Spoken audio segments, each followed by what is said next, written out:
The reason why I decided to come up with this video is because one of my ex-friends had a boyfriend and we were all friends.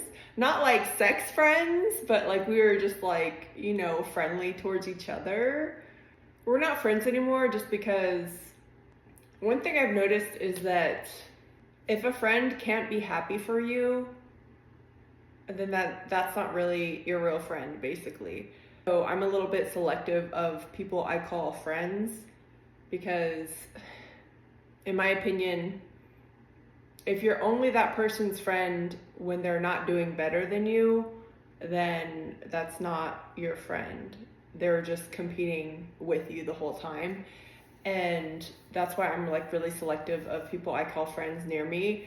But so that's why we're not friends anymore.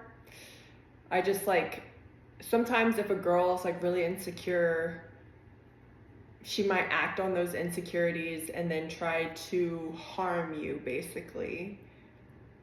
Which is why I don't really have that many friends. Anyway, this totally went off topic. But the reason why I decided to make this video is because her ex like came to me and was like, for like sexual advice or whatever.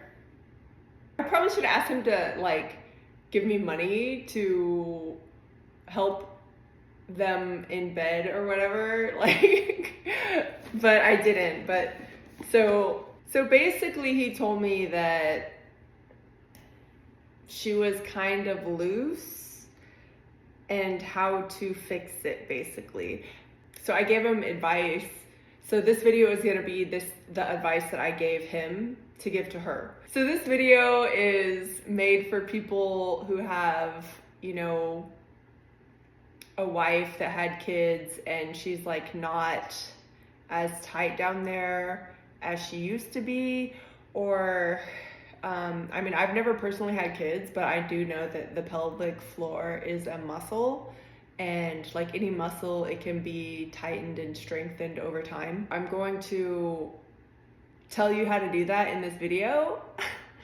And I guess I'll just make a video talking to a guy, like for a guy to understand, and then I'll do another, and then right after I'm done talking to the guy, I'll do it like I'm talking to a female, in case there's any females that want to purchase this video on my Spicy sites. On my Spicy site, this video will be in the section, the bookmark of sex ed for sexual education. So the only reason I know how to do this is, I think it's just because I've been masturbating since I was like a child. And actually masturbation is natural. A doctor actually did a ultrasound on a baby, and like the baby was like masturbating and then like it started shaking, and then that was like the orgasm. And I was like, you know what, that was probably me as a baby, like as a fetus inside my mom. But masturbation is actually, in my opinion, is healthy for you, and it's much more healthy than having sex with random strangers who you don't know like where they've been and all that. So that's how I know how to do this. And it really does work, and it also helps with the female orgasm. It also helps with male pleasure and the female orgasm. So doing this will help both parties, basically.